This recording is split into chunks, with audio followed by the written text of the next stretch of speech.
You've been stabbed in the back and the rest of your body. Won't you tell me where you're bleeding from? If you need a tourniquet or if you want to turn and quit, know that I'll be by your side. You bled your whole soul into things you can't control in a world you'll never satisfy.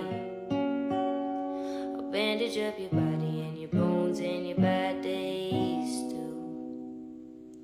Take care of the blood that your love runs through. I know all the damage that some days in this dark world does. You laughed last evening at something I dreamed of.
So take me down the road that's a little bit windy, to a place they still put sugar in their iced tea, where the women are fine and the love is fair. Yeah, driver, you can drop me off anywhere. Hey driver, pull on over. I'm in a fight with God. This Carolina's shoulder seems the place I'm getting on. Daddy always told me, never make a home on the road while your lady's sneaking out and the kids are growing old. Hey driver, I've been riding this lonely way too long. All the love I had worth giving was all spent on my song. Hey driver, the boys are gambling with more than just their cars, with their body and their drugs and their Bible in their heart. So take me down the road, it's a little bit windy, to a place they still put sugar in their iced tea, where the women are fine and the love is fair. Hey driver, you can drop me off anywhere. Hey driver, you can drop me off anywhere. Hey driver, I've been feeling like there's no point at all. The Klonopin ain't kicked in and I missed my sister's call. Hey driver, I'm so tired of the ways of this whole world. Just drive until the tires melt. We'll come back when it's here. Just take me down the road that's a little bit windy, to a place they still put sugar in their iced tea, where the women are fine and the love is fair. Yeah, driver, you can drop me off anywhere. Yeah, driver, you can drop me off anywhere.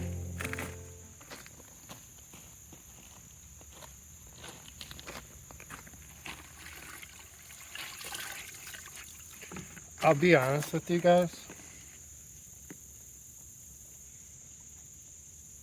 The bugs, it's not mosquitoes. I need it to get a little colder at night. Right now, there's these no-see-ums that bite. I've lived in Wisconsin my whole life. I've seen gnats, and we called them no-see-ums. That's not what these are. Literally, these are a quarter of the size of a gnat that you would see in Wisconsin. And like where my hand is, there's 4 or 5 or 10 of them right now. You have to focus really hard to even see them. They're willing to sit on your skin and like crawl into your shirt, and they'll bite you. And honestly, like it looks like they look a little smaller than fleas, but if you touch them, you can smush them. They're not like strong like fleas are, and they fly, obviously, not jump. And I'll get a shot of my calf. Basically, if you're not wearing pants, yesterday it was 90 degrees, and I wore shorts, and my calf got easily 400 bites. Look at this.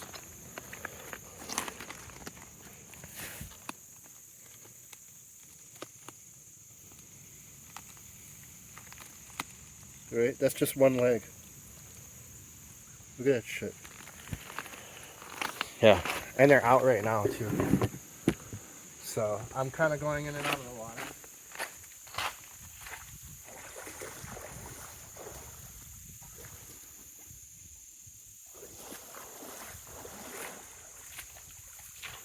The other thing is they don't really seem to care about bug spray. They're just so small and fragile that they just die like regularly. There's so many of them that it doesn't matter.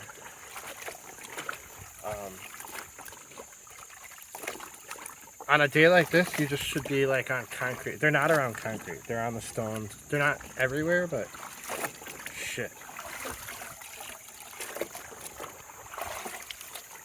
Yeah.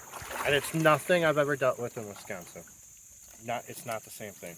I've never seen it like this.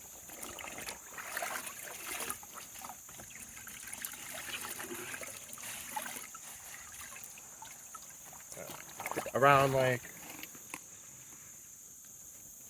6 o'clock, when the sun goes down, when it's super hot, they're not out.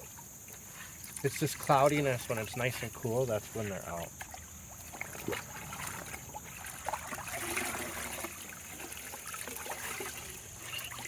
So I like to do my laundry in this spot here because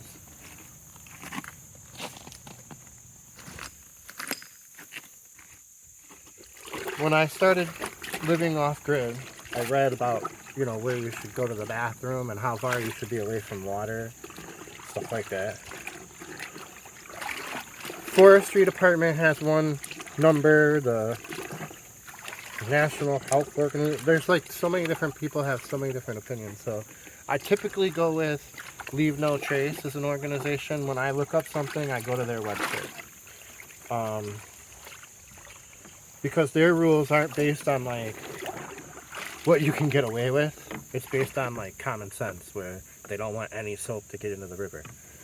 So essentially they say if you're dumping even human waste, you should be 200 feet from a water source, right?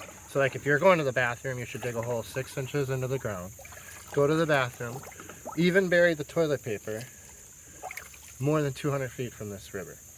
Where I'm at right now, the river goes down to the Tennessee River. This creek goes down to the Tennessee River that way. You've seen me off-road through here a couple of times. There's this natural 200 to 300 foot dry spot in the river where the water is going underneath here, going through the particulates, going through the sand and the dirt to clean itself till it gets over there. If I dump something here, it's the same thing as if I were to dump it off the side of the river and the rain would wash it down 200 feet of land. So it's convenient. It's a convenient place near water where I could dump and spill water right here and it won't go right back into this water. It'll actually go down there 200 feet until it comes back into the water. It's almost 300 feet. The other thing is, I'm not drying my clothes here. This is just a convenient way to let them drip most of the water out. Then I'm going to put them back in these buckets, take them back to the property, and hang them on a clothesline there. I've also gotten water. I'm out of water at the RV, so I filled up. I got 10 gallons of water while we're here. I'll probably come back today and get another 10 gallons. And then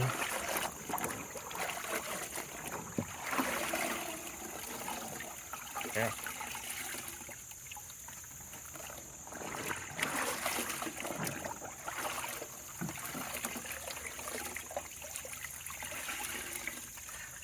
Seems stupid, but this is a very peaceful way to spend your day. I saw this documentary, it's a crazy documentary, about how our garage door openers in America, if we just opened our own garage door, there's enough electricity used in American. I feel like there's a truck coming up. Hold on.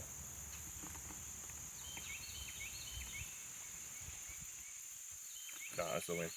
In American garage doors for the rest of the world that does their laundry in rivers, that if we just opened our own garage doors and sent that power and that money that would cost to pay for it to the third world, that people wouldn't have to do their laundry in rivers. They would actually pay enough electricity. Yeah. And then the amount of time that a person in a third world country takes, this takes me to do my laundry. Imagine 5 people's laundry. If like one woman or one man was doing 5 people's laundry, or let alone trying to make money off of it and doing 20 people's laundry. Yeah. So the point is that they could give washing machines to each village, and if everyone just put their stuff on a drying line. I think the actual name of the documentary was making clotheslines illegal, or illegal clotheslines, or something like that. How HOA boards and communities were basically forcing people to use dryers and not hang their clothes out on a laundry line. And then they went into how it affects the whole world. And essentially, we put so much time and energy into little things that we don't really need, like your garage door. Why do you have a door in your garage?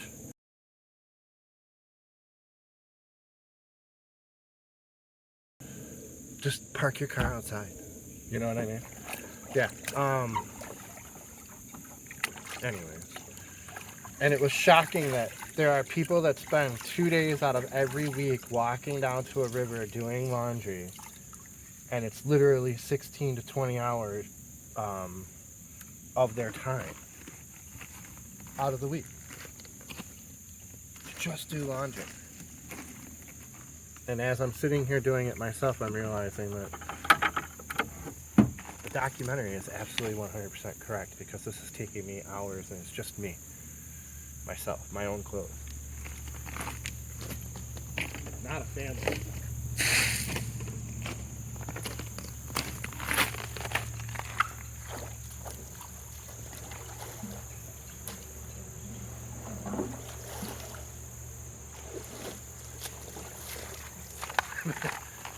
What's the outcome of that? Does that mean that everyone should go get 2 5-gallon buckets? Come on, that's not gonna happen, right?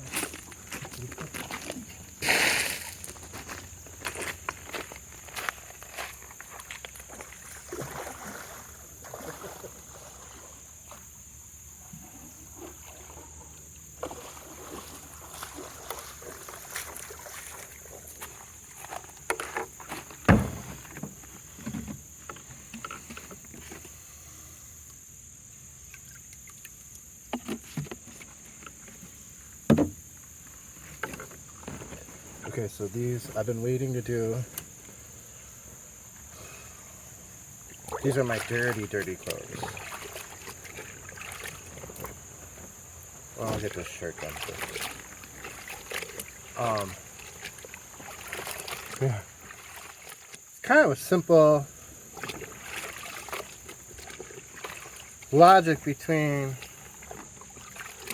a full-time homesteader that doesn't have any resources that they take from the outside world, right? You kind of live off your own will and your own energy, you don't make any trades. Now, let's say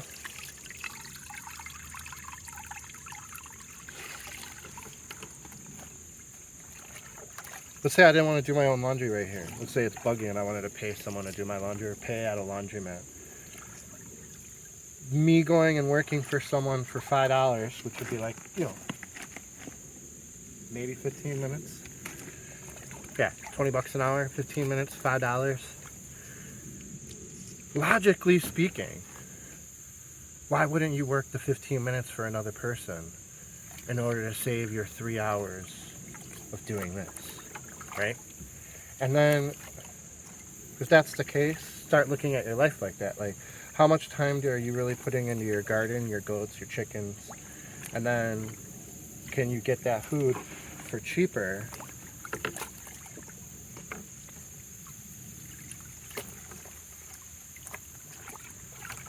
by using less time in another way?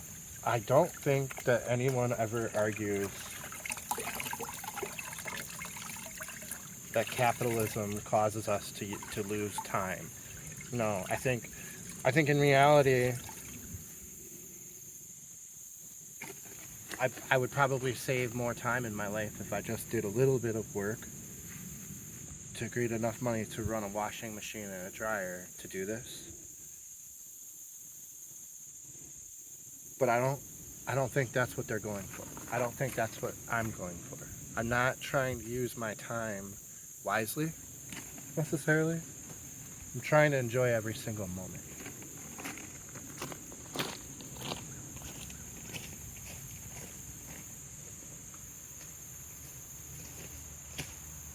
And doing this is way more. There's some red water in here. Now I know how putting a red shirt. Are these pants gonna turn red now?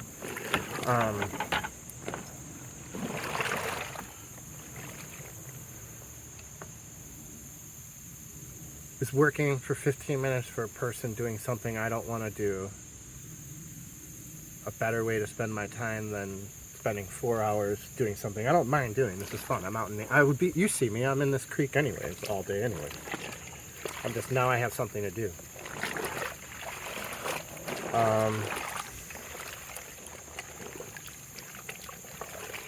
Yeah, I mean, I think I'm touching on that in my mind, like trying to figure that all out. I know I don't want to shovel rocks and stone like I did yesterday for like 2 months rather than just spending $300 on renting that machine. I know that there are certain things that I don't want to put my time and effort into, even if it's justified with that logic of you're enjoying the moment, just live it.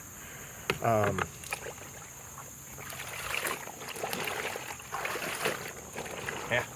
So I don't see myself ever being a homesteader because I have that logic in my mind that I would rather buy a potato from someone than be stuck on my property every single day weeding and watering and not being able to leave. And maybe a potato is a bad example. It may be a chicken egg. I'd rather buy an egg rather than being there and having to feed the chicken. Or buy milk rather than having to milk a cow every single day. The trade-off of buying it versus being able to leave my property for a couple of months and not be stuck to it, that's interesting. You know what I mean? Something to think about.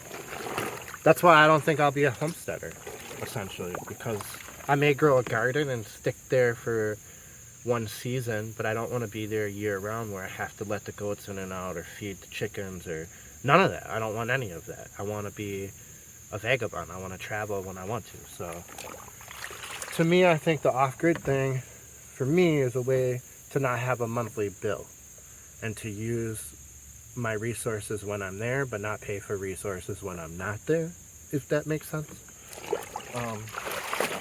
Yeah.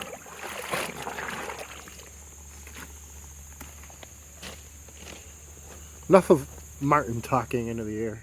I found a way I could catch that feel good. It's Sky's been turning, fire's been burning since '93. Wait just a moment, I can drop my values. Sky's been turning, fire's been burning since 17. Traveling so far to get there, all just to be here again, all just to see what they saw back then. I've gone over this a lot in season 1 when I was living in this thing in the national forest for a little over half a year.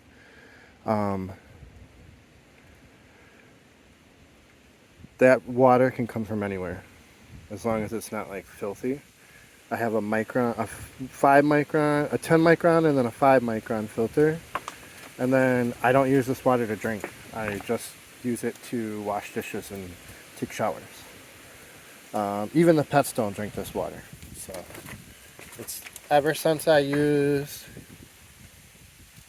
river water, I always have done Berkey. I drink out of the Berkey, or I buy purified water. So, and then this is 5 gallons. My tank holds 32 gallons of fresh water. So I get 2 at a time, 3 times, and I'm full. My mama said, you're gonna drink it till you're dead. But I need it now, more than I ever really did. I can't wait till tomorrow, while these thoughts, they all each come my head. I can't wait till I jump off the ledge. I'll just get happy. It's gonna be 90 degrees today. I had to start the generator.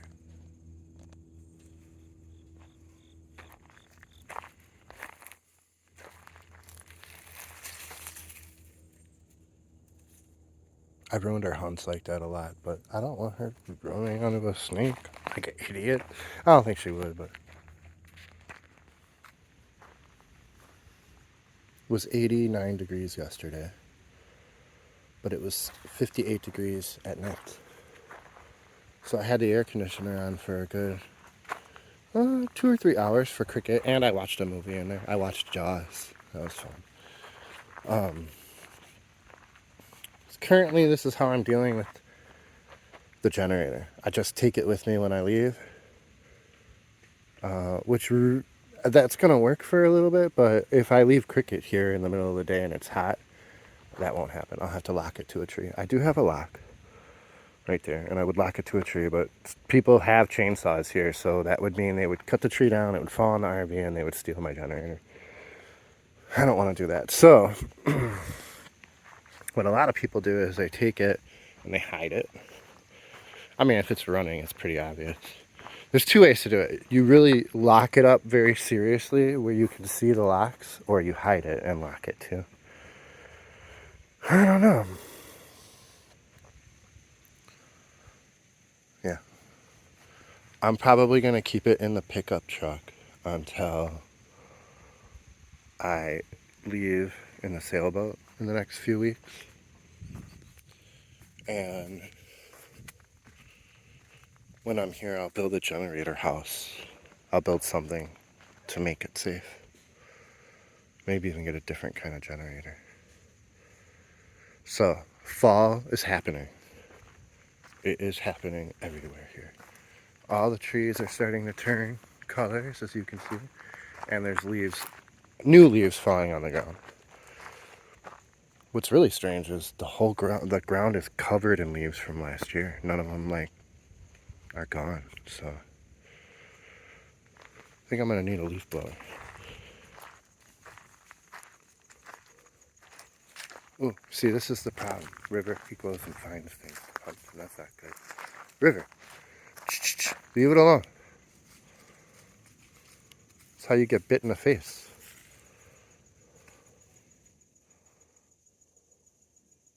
Yes, it's thorn. Do you have another thorn?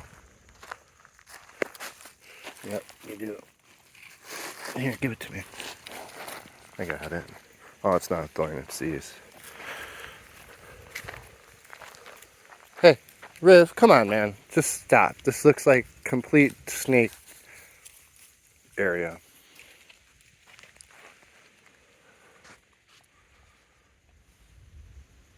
I guess the best thing I can tell you guys about snakes is that this is not the time of year for snakes. From now until May, you rarely see them. And if you do see them, they're kind of sprawled out in the sun right in the middle of the road where they're trying to warm up because it gets cold at night. And if you do see them, your dog was digging in the ground to find them, like, or digging in something like this. Like if he started digging, you would know he's finding one. They're not just laid out. Rev, come here. They're not just, in the woods where you would step on them normally. So, I mean, all that could happen anyway, so it kind of is what it is. I just need to see that the dog got bit, and I need to see that it was a poisonous snake, and I know what to do to save the dog. So, and literally, if you see it happen and you know it's happening, the percentage of a dog dying or being seriously injured is very low, unless it's their eye or their tongue that gets bit. Then the dog's gonna die no matter what you do. Cricket. And then cats are a whole nother thing. Cats are supposed to be faster than snakes, and cats hunt snakes. So in theory, if she's awake and watching what's happening, she'll be fine.